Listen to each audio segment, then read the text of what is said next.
دیکھیے خاندان ہمارے بھی ہوتے، آپ کے بھی خاندان ہے، ہمارے بھی خاندان ہے، بہت سارے لوگوں کے خاندان ہیں،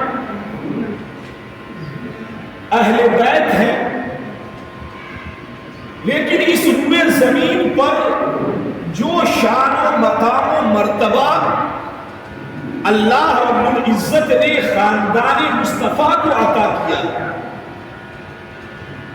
جس میں فاطمہ الزہرا ہے، جس میں علی مرتضیٰ ہے، جس خاندان مصطفیٰ میں امام حسن مجتبیٰ ہے، جس خاندان مصطفیٰ میں امام حسین شہید کربلا ہے، جس خاندان مصطفیٰ میں آل عباس ہیں، آل جعفر ہیں، آل عقیل ہیں، یہ جو خاندان ہے اس کی ایک امتیازی شان ہے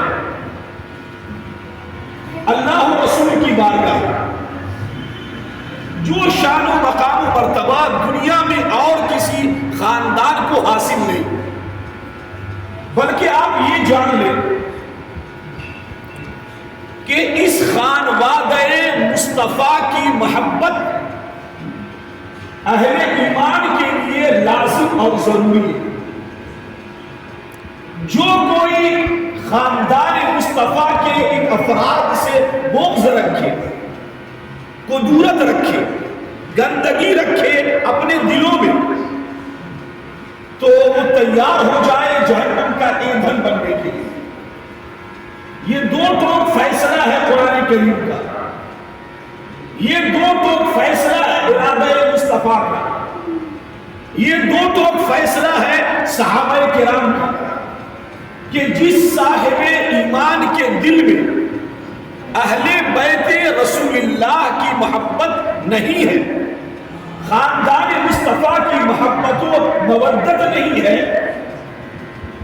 تو وہ جنت کا حقدار نہیں ہو سکتا، اللہ کی رحمت کا امیدوار نہیں ہو سکتا۔ اس آیت کریمہ کے نازل ہونے کے بعد حدیث پاک کے اندر آتا ہے کہ اللہ کے پیارے رسول صلی اللہ علیہ وآلہ وسلم ایک مرتبہ کاشان نبوت سے باہر آئے، اپنے حجرے انور سے باہر تشریف لائے، تو آپ کے جسم مبارک پہ اون کی کالی چادر، کالے اون کی کالی چادر، جس پہ کچھ نقش بھی بنے ہوئے، آپ کے دوش پہ، آپ کے کاندھے شریف پہ وہ چادر تھی اور آپ اسے اوڑھے ہوئے تھے۔ جب آپ تشریف لائے، بیٹھ گئے، حجرے سے نکل کر باہر آئے اور بیٹھ گئے، تھوڑی دیر کے بعد امام حسن مجتبیٰ ہے جو نواسۂ رسول ہے، تو اللہ کے پیارے رسول صلی اللہ علیہ وآلہ وسلم نے اپنے اس نواسے کو، جس کو اپنا بیٹا کہا، اس کالی کملی کالی چادر کے اندر لے لو۔ پھر تھوڑی دیر کے بعد امام حسین آئے، اللہ کے رسول صلی اللہ علیہ وسلم نے انہیں بھی اپنی چادر میں لے لی۔ تھوڑی دیر کے بعد فاطمہ الزہرا آئی، اسے بھی اپنی چادر میں لے لی۔ کچھ دیر کے بعد علی مرتضیٰ آئے، انہیں بھی اپنی چادر میں لے لی، اور لینے کے بعد ارشاد فرمایا، یہ میرے اہل بیت ہیں جن سے اللہ نے وعدہ لیا ہے کہ ہم ان کو پاک و صاف ستھرا کر دیں، گناہوں سے مبرہ کر دیں، خوب پاک کر دیں گے، طہارت والی زندگی عطا کر دیں گے۔ اب آپ ایک بات انصاف سے بتائیں، میں یہ سمجھتا نہیں، جب سے یہ دنیا قائم ہے لوگ اپنے بیٹے سے تو پیار کرتے، نواسے سے پیار کرتے، پوتے سے پیار کرتے، لیکن اس طرح کی محبت کوئی بیٹی سے نہیں کرتا، اس طرح کی محبت کوئی داماد سے نہیں کرتا۔ نواسے کو کاندھے پہ اٹھایا ہے، بیٹے کو لوگ کاندھے پہ اٹھاتے، پوتے اور نواسے کو چادر میں چھپا لیتے، لیکن بیٹی کو جو صاحب اولاد ہے، داماد کو اپنی چادر میں لے لینا، ایسی محبت دنیا کی تاریخ میں دیکھی نہیں ہے۔ یہ محبت صرف دکھانے کے لیے نہیں تھی، بلکہ ان کی عظمت و اہمیت امت کو بتانے کے لیے تھی کہ اے لوگوں، میرے نام کا کلمہ پڑھنے والوں، مجھے اپنا نبی ماننے والوں، تم اچھی طرح جان لو کہ ان کی جو اہمیت اور عظمت تمہارے رب کریم کی نگاہ اور ان کی ذات میں ہے، تمہارے پیغمبر کی نگاہ میں ہے، جو اللہ کے نزدیک ہے، وہ تمہاری سوچ سے بالا تر ہے۔ تم دیکھو کہ تمہارا پیغمبر کس طرح سے محبت فرما رہا ہے ان سے۔ وہ کون ہے؟ وہ علی مرتضیٰ ہے، وہ فاطمہ الزہرا ہے، وہ امام حسن مجتبی ہے، وہ امام حسین شہید کربلا ہے۔ محرم کا مہینہ جب بھی آتا ہے ہمارے سماج میں، تو کچھ لوگ تو ہمارے اس قدر محبت میں جنون کا اظہار کرتے ہیں کہ وہ اسٹریٹ لائن سے جو اہل سنت کی ہے وہ ہٹ جاتی ہے، اور کچھ اس طرح سے نفرت کرتے ہیں، دور ہو جاتے ہیں کہ وہ بھی اہل سنت کی لائن سے الگ ہو جاتے ہیں۔ تو میں آپ سے کہہ رہا ہوں، جن کے سامنے اپنا خطاب رکھ رہا ہوں، ان سے کہہ رہا ہوں کہ اہل بیت رسول کی محبت اہل ایمان کے لیے لازم ہے، ضروری ہے اور نجات کا ذریعہ ہے۔ حدیث پاک کے اندر ارشاد فرمایا آقا کریم صلی اللہ علیہ وآلہ وسلم نے، بے شک میرے اہل بیت کی محبت نوح کی کشتی کی طرح ہے۔ مطلب کیا ہے اس کا؟ جو لوگ طوفان نوح کے وقت کشتی نوح میں سوار ہو گئے علیہ السلام، وہ نجات پا گئے۔ میرے اہل بیت اور ان کی محبت اور ان کی عظمت مومنوں کے دلوں میں نوح کی کشتی کی طرح ہے کہ جو کشتی میں سوار ہوا وہ تو بچ گیا، نجات پا گیا، طوفان نوح سے بچ گیا۔ ویسے ہی جس کے دل میں میرے اہل بیت کی محبت ہے، حسن و حسین کی محبت ہے، فاطمہ اور علی کی محبت ہے، یقیناً وہ قیامت کے دن ہولناک منظر سے بچے گا، قیامت کی شدت سے بچے گا، وہ نجات پائے گا۔ اور جو کوئی ان کی محبت سے اپنے دلوں کو دور کر گیا، خالی رکھ گیا، اور صرف نماز، روزے اور تقویٰ اور تلاوت قرآن کی طرف توجہ کیا، اور میرے اہل بیت سے محبت نہ کیا اور کرنے کا اظہار بھی نہ کیا، تو پھر کل قیامت کے دن وہ ویسا ہی ہے جیسے کہ لوگ طوفان نوح کے موقع پہ نوح کی کشتی سے دور ہو گئے تو ڈوب گئے، غرق ہو گئے، تباہ و برباد اور ہلاک ہو گئے۔ ویسے ہی جو میرے خاندان والوں کی محبت سے دور ہو گئے تو وہ قیامت کے دن تباہی و بربادی کا سامنا کرنے کے لیے خود کو تیار رکھے۔ یہ شان ہے اہل بیت رسول اللہ کی، خاندان مصطفیٰ کی، خانوادہ مصطفیٰ کی۔ سماج میں بھی سید زادے پائے جاتے ہیں، آل محمد، اولاد محمد، یہ باضابطہ صحابہ کی جماعت میں اور حدیث کی دنیا میں ایک سبجیکٹ ہے۔ ہم لوگ سنتے ہیں نماز کے بارے میں، روزے اور حج کے بارے میں، صحابہ کرام کی شخصیت کے بارے میں، اسلام کی عظمت کے بارے میں، یہ ساری چیزیں سنتے ہیں، لیکن حدیث کی دنیا میں اور صحابہ کی جماعت میں جو مقام و مرتبہ اہل بیت رسول کو حاصل ہے اور حدیث جو شان خاندان مصطفیٰ کا دکھاتی ہے، وہ ہمیں صحابہ کی جماعت میں نظر نہیں آتی۔ اس لیے صاحب ایمان سے گزارش ہے، آپ سے کہہ رہا ہوں کہ آپ اہل بیت رسول اللہ کو سمجھنے کی کوشش کریں، ان کی عظمت و شان کو اپنے دلوں میں جگہ دیں، ان پر درود و سلام پڑھا کریں، ان کا ذکر کیا کریں، ان کو یاد کیا کریں۔ آقا کریم صلی اللہ علیہ وآلہ وسلم نے مصطفیٰ کی حدیث ہے، فرماتے ہیں حسن و حسین کو آقا نے گود میں اٹھایا، پاکیزہ گود میں، رسول کائنات کی گود ہے، اور ایک ایک زانو میں دونوں شہزادے بیٹھے، زبان مصطفیٰ میں جنبش ہوتی ہے، حرکت آتی ہے، اور آقا کائنات، تاجدار کائنات، جان کائنات محمد مصطفیٰ ارشاد فرماتے ہیں، اے میرے صحابہ، اور صرف یہ بات صحابہ سے نہیں، سامنے تو صحابہ تھے، مخاطبین تو وہ تھے جس سے آقا خطاب کر رہے تھے، لیکن یہ پیغام صبح قیامت تک آنے والی انسانیت اور اہل ایمان کے لیے، او میرے صحابہ، یہ میرے بیٹے ہیں اور میری بیٹی کے بیٹے ہیں۔ یہ جملہ سنیں، حدیث کے الفاظ ہیں، دونوں شہزادے زانوے مبارک پہ پاکیزہ گود میں بیٹھے ہیں، صحابہ کا مجمع ہے، رسول کائنات نے ارشاد فرمایا یہ میرے بیٹے ہیں اور میری بیٹی کے بیٹے ہیں، کون؟ حسن و حسین، جن کا نام سریانی زبان میں شبر و شبیر ہے۔ حسن کا نام کیا ہے؟ شبر۔ حسین کا نام کیا ہے؟ شبیر۔ کس زبان میں؟ سریانی زبان میں۔ یہ دونوں میرے شہزادے ہیں، اے اللہ میں ان دونوں سے پیار کرتا ہوں، تو بھی ان سے پیار کر۔ یہ کون کہہ رہے ہیں؟ مصطفیٰ۔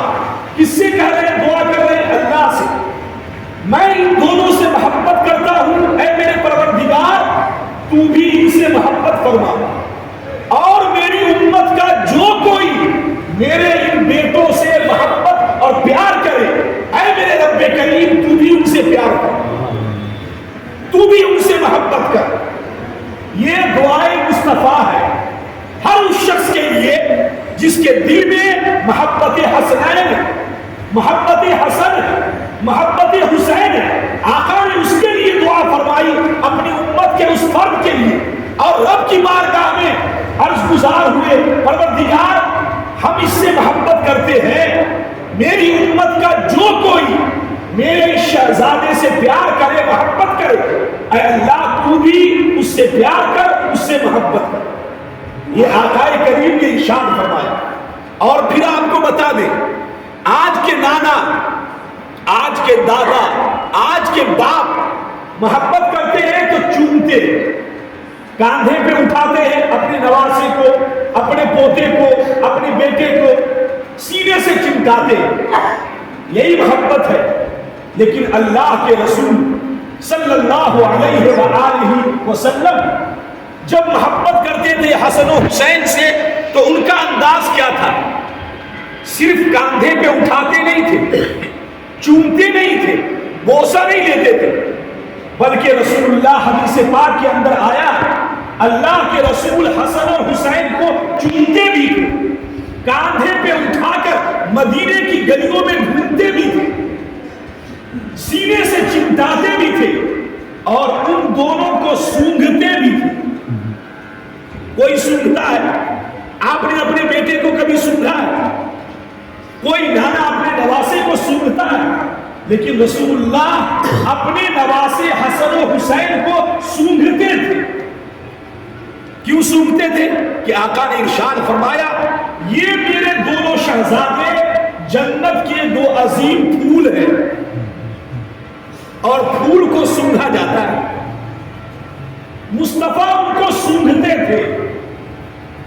آپ دیکھیں محبت کا کیا نرالا انداز ہے۔ صحابہ کرام، تمام تر صحابہ، اگر محبت کا دعویٰ ہے صحابہ کرام سے، اور صحابہ کرام کی عظمت و اہمیت دل میں ہے، تو ان کا سبق سنو، ان کی سوچ کو جانو۔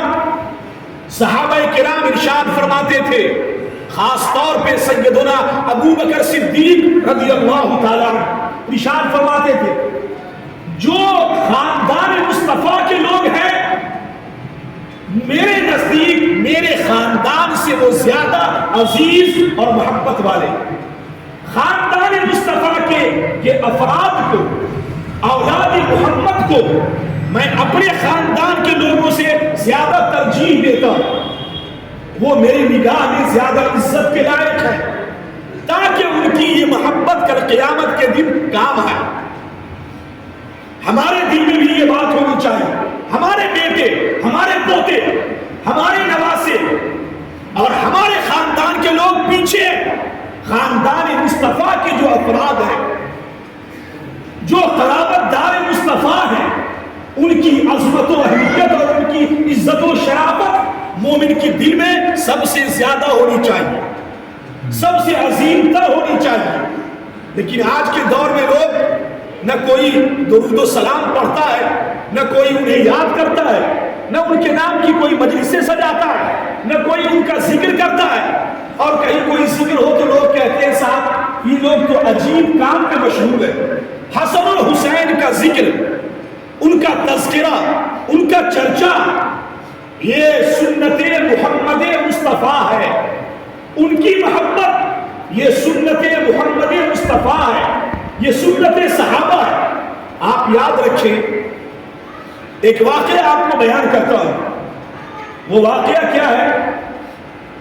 ایک صحابی رسول ہے حضرت سیدنا زید ابن ثابت رضی اللہ تعالی عنہ، جلیل القدر صحابہ ہے۔ ایک مرتبہ درود اور صلوات پڑھے نبی اور آل نبی پہ تو سنا ہوا اللہم صلی علی سیدنا محمد وعلی آل سیدنا محمد وبارک وسلم صلاۃ و سلام علیک یا سیدی یا حبیبی یا رسول اللہ۔ یہ جو سید زادے ہوتے ہیں اپنے سماج میں، سید زادے، اولاد محمد، آل محمد، ان کی قدر و مرتبہ اے لوگوں تمہارے دلوں میں، تمہارے دماغ میں ہونی چاہیے کہ یہ سید ہیں اور سید زادے، ان کو نسبت خون مصطفیٰ سے، اہل بیت کی محبت۔ اہل بیت میں کون ہے؟ علی ہے، فاطمہ ہے، حسن ہے، حسین ہے، آل عباس ہے، آل عقیل ہے، آل جعفر ہے، آل محمد، جو یہ خاندان مصطفیٰ ہے، ان کی محبت تمہیں کئی مقامات پہ فائدہ دے گی۔ ان میں سے ایک جگہ یہ ہے کہ فرمایا تمام کا اتفاق ہے کہ آپ اگر خاتمہ بالخیر چاہتے، موت کی سختی سے اگر بچنا چاہتے تو اپنے دلوں کو اہل بیت رسول اللہ سے، خاندان رسول اللہ کی محبت سے اپنے دلوں کو سرشار رکھیں، اپنے دلوں کو مضبوط رکھیں، اپنے دلوں کے سمندر میں ان کی محبت کو ڈالیں، تاکہ پتہ چلے کہ آپ کے دل میں ان کی قدر کتنی ہے، خاندان محمد کی قدر کتنی ہے۔ موت کے وقت، قبر کی تاریکی میں، نشر کے وقت، حساب و کتاب کے وقت، میزان پہ، پل صراط پہ، یہ جو تمام جگہ جو خوفناک جگہ ہے، خطرناک ہے، پتہ نہیں کیسے معاملات ہمارے ساتھ پیش آئیں گے، حساب و کتاب ہمارا کیسا ہوگا، نامہ اعمال دائیں ہاتھ میں ملے گا کہ بائیں ہاتھ میں ملے گا۔ قرآن کریم نے کہا جس کا نامہ اعمال دائیں ہاتھ میں ملا وہ تو کامیاب ہو گیا، اور جس کا نامہ اعمال بائیں ہاتھ میں ملا وہ ناکام ہو گیا، نامراد ٹھہرا۔ اس لیے دعا کیا کرو اللہ کل قیامت کے دن دفتر اعمال عطا کرے تو دائیں ہاتھ میں عطا کرے۔ تو اکابرین فرماتے ہیں جس کے دل میں، جس مومن کے دل میں خاندان رسول کی محبت ہوگی، اولاد محمد کی محبت ہوگی، یقین جانے کر قیامت کے دن اللہ اس کے دائیں ہاتھ میں دفتر اعمال عطا کرے گا۔ تو یہ شان و مقام و مرتبہ ہے اہل بیت رسول اللہ، نظر انداز نہیں کر سکتے کہ بس آئے اور یوں ہم گوا بیٹھے، ذکر آیا اور سن لیے، نہیں، ان تمام تر اہل بیت رسول میں، صحابہ کی جماعت میں ایک الگ مقام و مرتبہ ہے۔ خاندان مصطفیٰ کا چشم و چراغ آج 8 محرم الحرام کی تاریخ ہے، 8 محرم شریف ہے، ایک ماہ قبل 8 ذوالحج کو شہید کربلا امام حسین امام علی مقام مکہ سے کوفہ کے لیے روانہ ہوئے تھے۔ 8 ذوالحج کو سب لوگ جانتے ہیں جو حج کر کے آئے ہیں کہ حاجی لوگ 8 تاریخ کو کہاں جاتے ہیں؟ مینا کی طرف، اپنے اپنے کمرے سے، اپنے ٹھہرنے کی جگہ سے نکلتے ہیں اور حرم کعبہ میں نماز پڑھتے ہیں اور پھر وہ کوچ کرتے ہیں مینا کی طرف۔ 8 ذو الحج کو مینا کی طرف کوچ کرتے ہیں حاجی، اور اس وقت میں سن 61 ہجری میں نواسہ مصطفیٰ، سوار گوش مصطفیٰ 8 ذو الحج کو مکہ سے جب حاجی مینا کی طرف جا رہے ہیں، نواسہ مصطفیٰ کوفہ کی طرف، کربلا کی طرف کوچ کر رہے ہیں۔ آپ سوچیں، خانہ کعبہ کا شہر چھوٹ رہا ہے،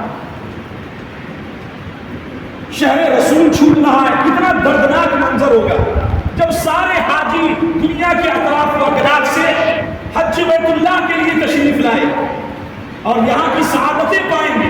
نواسہ مصطفیٰ جن کی برکتوں سے کعبہ ہے، جن کی برکتوں سے اسلام کی پہچان ہے، وہ کعبہ چھوڑ کر، مکہ چھوڑ کر، مجبور ہو کر آپ کوفہ کی طرف کوچ کر رہے ہیں، وہاں جا رہے ہیں۔ اس لیے ظلم کے خلاف، زنا کے خلاف، شراب کے خلاف، بدعمالیوں کے خلاف علم بلند کرنا۔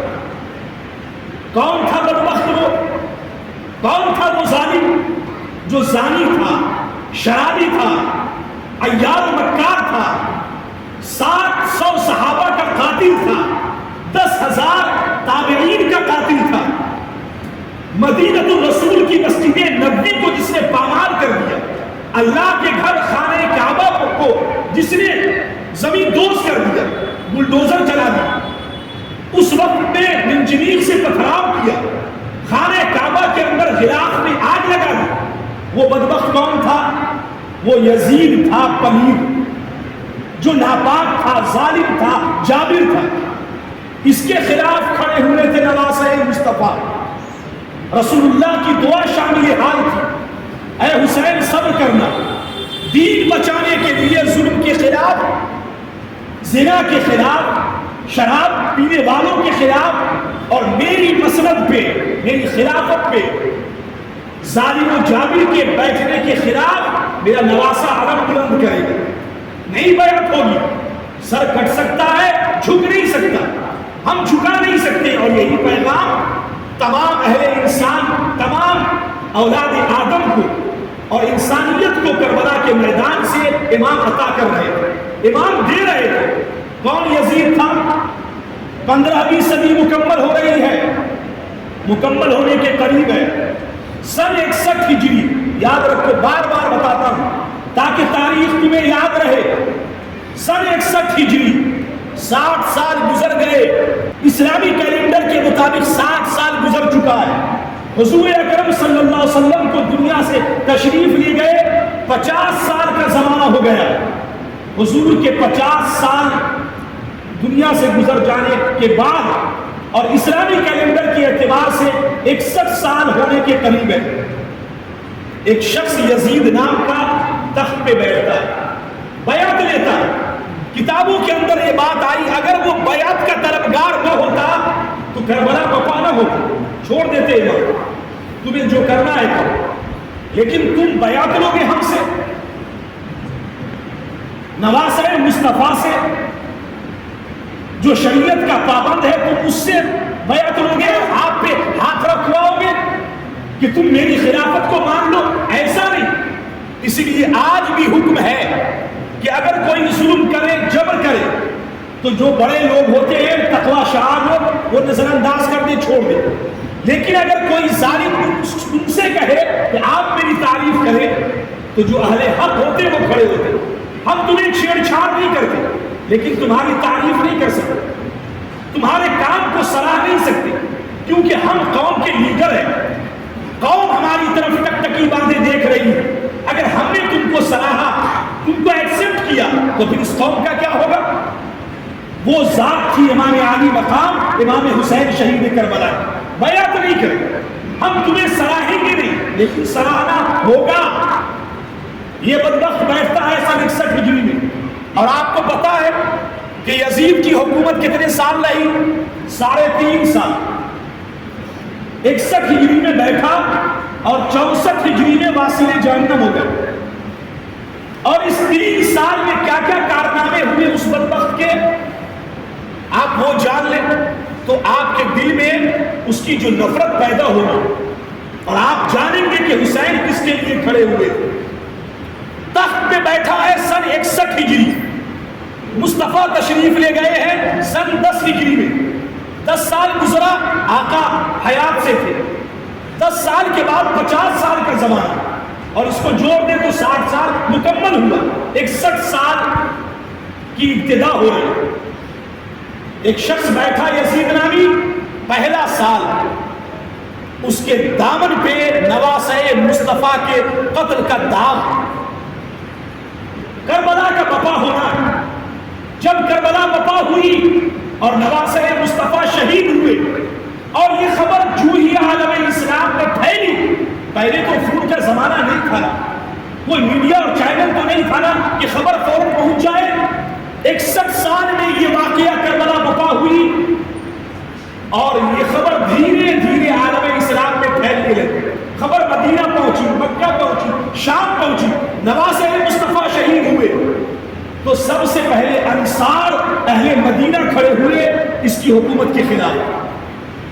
نواسۂ مصطفیٰ کو شہید کیا تم نے، مدینے میں بغاوت ہوئی اس کی حکومت کے خلاف. جب مدینے میں یزید کی حکومت کے خلاف بغاوت ہوئی کربلا بپا ہونے کے بعد، تو اس بدبخت نے ایک بڑا لشکر مدینہ بھیجا. جاؤ جو بھی بغاوت کر چکے ہیں اور کر رہے ہیں ان پہ حملہ کرو، ان کو قتل کرو، ان کی بیٹیوں اور بہنوں کو غلام اور کنیز بناؤ اور اسے میرے پاس لے کر کے آؤ. حملہ کیے گئے مدینے پہ. سال تھا سن 62 ہجری. 700 صحابہ شہید ہوئے. مسجد نبوی میں 3 دن تک اذان نہیں ہوئی. مسجد نبوی کے آنگن میں، صحن میں اس ظالم کی فوجوں نے گھوڑے، خچر اور سواریاں باندھی، گندگیاں پھیلائی. 3 دن تک نہ اذان ہوئی نہ نماز ہوئی. سارے جو صحابہ تھے اور جو ضعیف لوگ تھے وہ چھپ گئے اس کے ظلم کے سبب. 1000 اسلام کی شہزادیاں اس تاریخ میں حاملہ ہو گئی زنا کے ذریعے. معاذ اللہ رب العالمین. اتنا بڑا ظلم یہ واقعہ تھا سن 62 ہجری کا. مدینہ پہ حملہ کیا. جب مدینے پہ حملہ ہوا تو اور بغاوت ہونے لگی. مکہ میں لوگ کھڑے ہوئے عبداللہ ابن زبیر کے پرچم کے نیچے. نہیں برداشت کیا جائے گا، اب ظلم کی حد بڑھ رہی ہے. تو اس ظالم نے سن 63 ہجری میں مکے پہ حملہ کیا. بڑے بڑے صحابہ کو شہید کیا، تابعین کو قتل کیا اور خانہ کعبہ کے خلاف کو جلایا. 61 ہجری، 62 ہجری، 63 ہجری. 61 میں کربلا بپا ہوئی، 62 میں مدینے پہ حملہ، 63 میں خانہ کعبہ کا غلاف جلا، اس کی لکڑیاں جلی، صحابہ شہید ہوئے. 64 ہجری 6 ماہ گزارنے کے بعد ایک لڑکی کی محبت میں عاشق ہو کر دنیا سے رخصت ہو گیا. مارا گیا ہے جنگل کے اندر ہی. یہ کوئی ایسا نہیں جس کو کہا جائے، نام لیا جائے، عزت کے ساتھ یاد کیا جائے. 39 سال کا تھا یہ ظالم جب دنیا سے کوچ کیا ہے. اور اس کی بدبختی کے لیے اتنا ہی کافی ہے کہ جب اس کے 22 سال کے بیٹے معاویہ کو تخت سونپا گیا کہ آپ کے باپ تو چلے گئے، جس کا نام یزید تھا پلید، 39 سال کی عمر میں 3 سال 6 ماہ حکومت کر کے واصل جہنم ہوا. آپ بیٹھے تخت پہ. کیا نام تھا یزید کے بیٹے کا؟ معاویہ. تخت پہ بیٹھے، کیا عمر تھی؟ 22 سال کی عمر میں آپ تخت پہ بیٹھے. کچھ ہی دن کے بعد خلافت سے دستبردار، حکومت چھوڑ کے ہٹ گئے. وزیروں نے پوچھا، منسٹرز نے پوچھا، امائے دین سلطنت نے پوچھا، حضور کیا بات ہے، حکومت کیوں چھوڑی؟ کہا کہ میرے باپ کے جسم پر وہ قتل کے داغ ہیں، اس حکومت پہ میں نہیں بیٹھ سکتا، اس تخت پہ جہاں میرے باپ کی پوری زندگی خون سے لت پت ہے. نواسۂ مصطفیٰ کا قتل ان کے ذمے شامل ہے، صحابہ کرام کا قتل شامل ہے. اس تخت پہ میں سوار نہیں ہو سکتا، میں نہیں بیٹھ سکتا. اور اس نے خلافت سے دستبرداری کا اعلان کیا اور 22 سال کی عمر میں ہی وہ بھی وفات پا گئے۔ یزید کے بیٹے معاویہ کو آج عزت کی نگاہ سے لوگ دیکھتے ہیں۔ سب سے پہلے یزید کے خلاف کھڑا ہونے والا اس خاندان میں کوئی تھا تو یزید کا اپنا بیٹا معاویہ تھا، جو اپنے باپ کے خلاف کھڑا ہوا۔ میرے باپ کی حکومت ظلم پہ تھی، جبر پہ تھی۔ تو یہ جو کربلا بپا ہوئی یہ کوئی ایسی ویسی بات نہیں، ظلم کے خلاف کھڑے ہوئے امام، اور یہ پیغام دیا اہل ایمان کو، رسول اللہ کے چاہنے والوں کو، خبردار، مرد حق باطل سے ہرگز دب سکتا نہیں، سر کٹا سکتا ہے لیکن سر جھکا سکتا نہیں۔ جو مرد حق ہوتے، حق بولنے والے، وہ کیوں دبے، چاہے ہمیں گردنیں کٹانی پڑے۔ اس لیے یہ دعا کرنی چاہیے کہ اللہ رب کریم جو اہل بیت رسول اللہ ہے، جو خاندان مصطفیٰ ہے، ان کی محبت دلوں میں قائم رکھے۔ یاد رکھو اکابرین نے فرمایا، آخری بات کہہ رہا ہوں، غور سے سنو، میرے اکابر فرماتے ہیں 1400 سال کی تاریخ کا اتفاقی فیصلہ ہے، اگر کوئی شخص حجر اسود اور مقام ابراہیم کے درمیان مصلی بچھائے اور پوری زندگی وہیں پہ گزار دے سجدہ کرتے کرتے، لیکن اس کے دل میں اہل بیت رسول اللہ کی عداوت ہو، بغض ہو، قدورت و گندگی ہو، خاندان مصطفیٰ سے، علی مرتضیٰ سے، فاطمہ الزہرا سے، حسن و حسین سے اگر بغض رکھا، مقام ابراہیم اور حجر اسود کے درمیان سجدہ کرتے پوری زندگی گزارے گا، مرے گا تو جہنم کا حقدار ہوگا۔ یہ پوری امت کا اتفاقی اور اجمالی فیصلہ ہے۔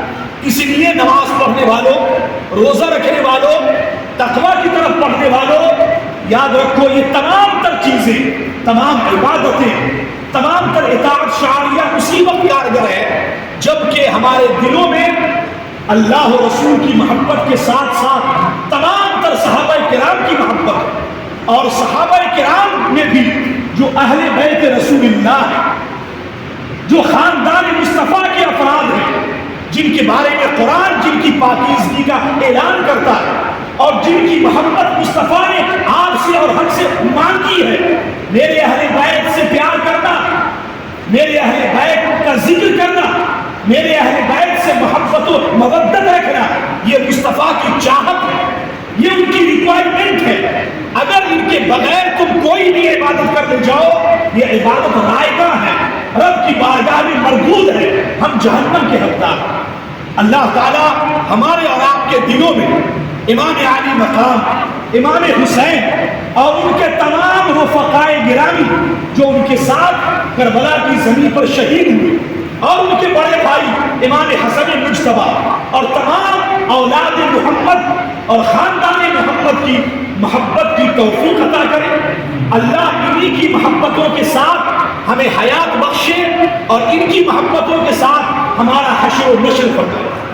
اگر ان کی محبت دلوں میں رہے گی تو آپ یقین جانیں دارین کی سعادتیں آپ پائیں گے۔ اگر ان کی طرف سے ذرا بھی قدورت آ گئی، گندگی آ گئی، تو آپ یقین جانیں آپ رسول اللہ کی شفاعت کے حقدار کبھی نہیں ہو سکتے، کبھی نہیں۔ اس لیے حسن و حسین کی محبت مانگا کرو۔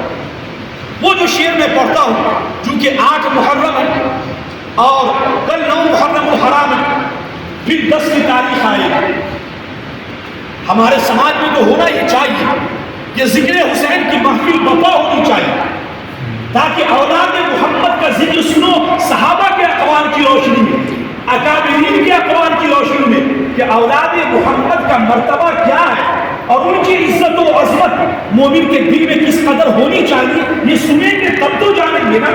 لیکن مجلسیں سجتی نہیں، یہ دوسرے لوگ لے گئے جنہیں ہم گمراہ کہتے ہیں، ماتم کرنے والے، زنجیر پیٹنے والے، وہ لے گئے، وہ ان کی محبت میں جنون کی حد تک چلے گئے۔ لیکن جن کو محبت کرنی چاہیے ہم خالی ہو گئے، ہم دور ہو گئے، ہم بس اپنی ان عبادتوں کے اندر لگ گئے، جبکہ ان کی محبت میرا حق ہے، یہ میرا حصہ ہے، یہ میرے ایمان کا جز اور پارٹ ہے، یہ وہ کیوں لے گئے؟ ہم تو نہیں کرتے، ہمیں کرنی چاہیے۔ انہی چند اشعار کے ساتھ امام علی مقام کی بارگاہ میں اپنی محبتوں کا خراج پیش کرتا ہوں۔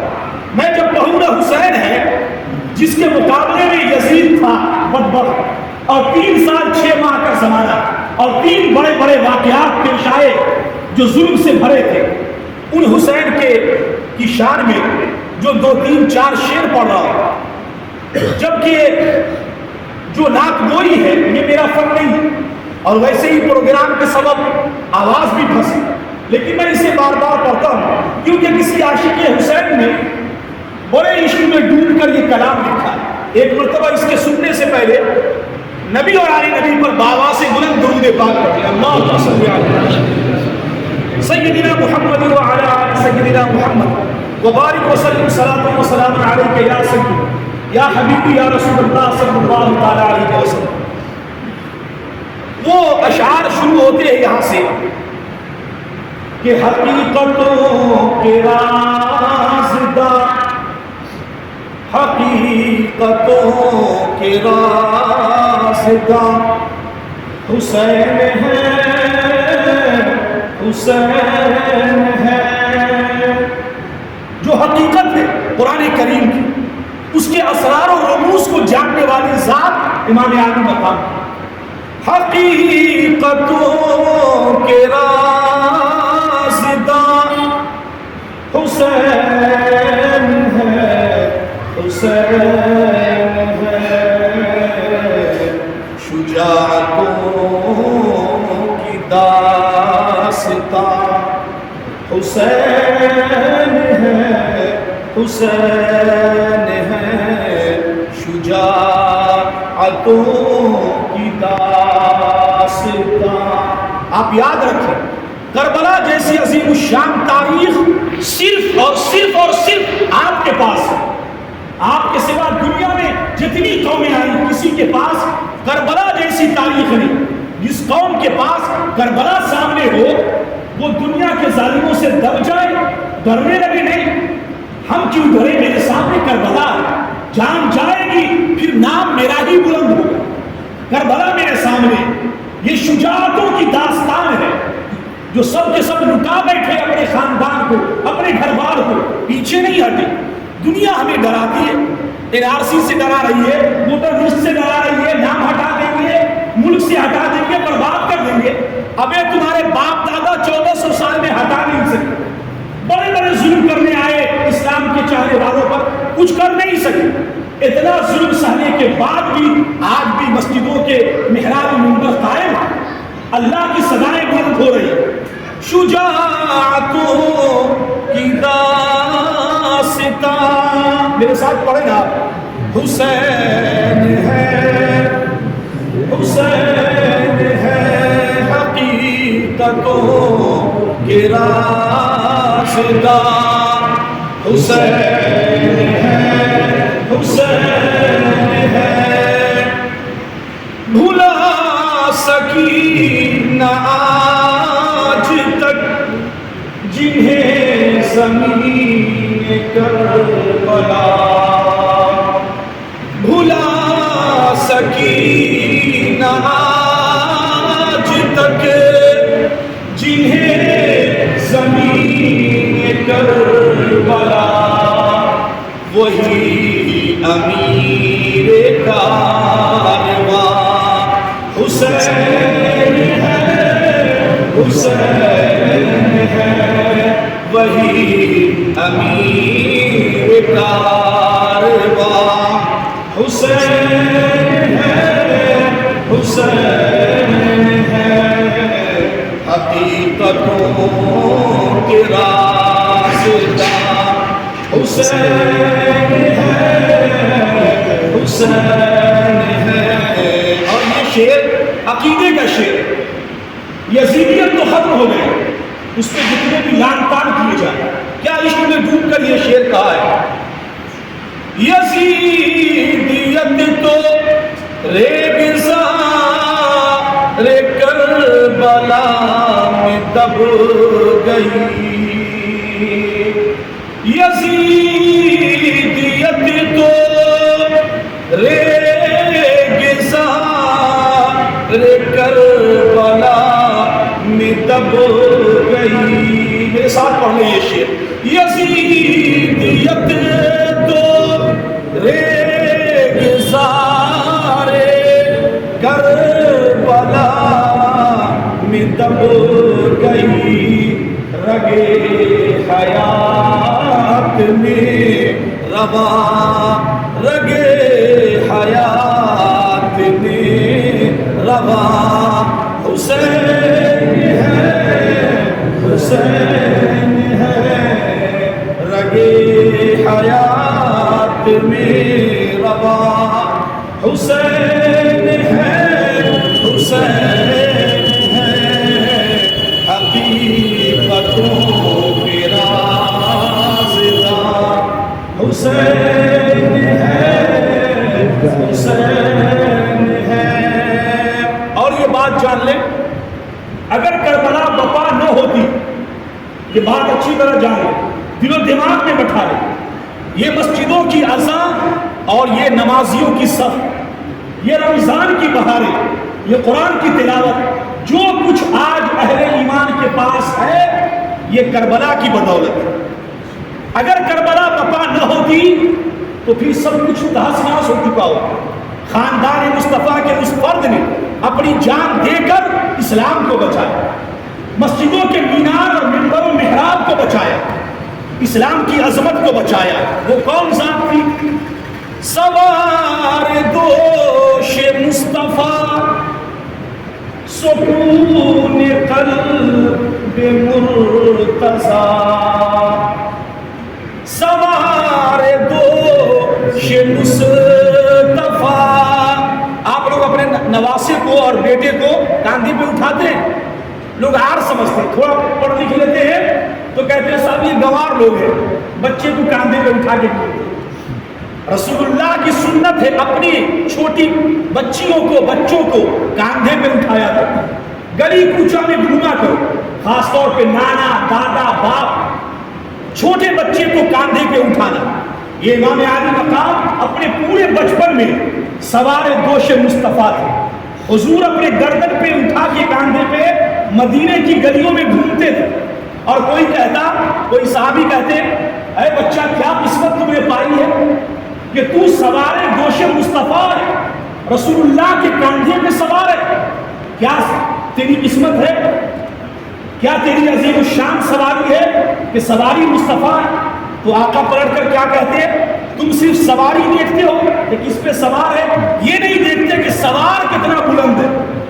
وہ کون ہے؟ امام عالی مقام. سوار دوش مصطفیٰ سکون قلب مرتضی.